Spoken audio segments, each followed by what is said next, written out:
บิ่งบรรยากาศการแฮโวในมื้อเนาอยู่ที่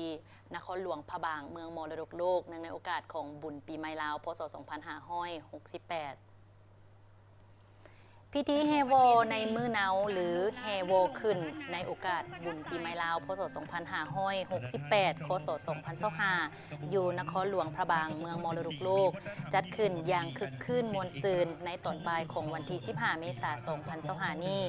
อยู่ที่ถนนสีสว่างวงเริ่มแต่วัดทัดน้อยไปหาวัดเสียงทองมีเกือบ 40 ขบวนที่มาจากแผนกการเมืองและบ้านจำนวนหนึ่งภายในแขวงหลวงพระบางมีมวลชนเข้าร่วมแห่ 2,000 กว่าคนเข้าร่วมชมมีท่านสมสวัสดิ์เล็งสวัสดิ์อดีตรองนายกรัฐมนตรีท่านค้ำขันจันทวิสุขเจ้าแขวงหลวงพระบางพร้อมด้วยการนำขันศูนย์กลางขันแขวงและก็นครหลวงพระบางมีนักท่องเที่ยวทั้งภายในและต่างประเทศท่านเวียงทองหัศจรรย์เจ้าของเจ้านครหลวงพระบางประธานจัดงานบุญได้กล่าวว่าพิธีแฮโวก็แม่นเป็นประเพณีที่มีความหมายสำคัญของชาวหลวงพระบางได้พร้อมกันสืบทอดมาหลายเส้นคนและกลายเป็นบุญปางใหญ่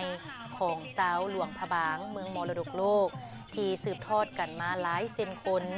พิธีแม่นเริ่มด้วยขบวนแห่นางสาวถือป้ายค้ำขวัญและก็ต่อด้วยขบวนทุงซาดทุงทิวและทุงซาดของ10ประเทศสมาชิกอาเซียนขบวนปูเยอะยาเยอะสิงแก้วสิงคำขบวนเท่าแกขบวนเท่าแกยิงซ้ายถือขันดอกไม้และก็มีขบวนแห่พระสงฆ์ขบวนป้ายรางวัลและน้ำมยศที่หลวงพระบางได้หับในระยะผ่านมา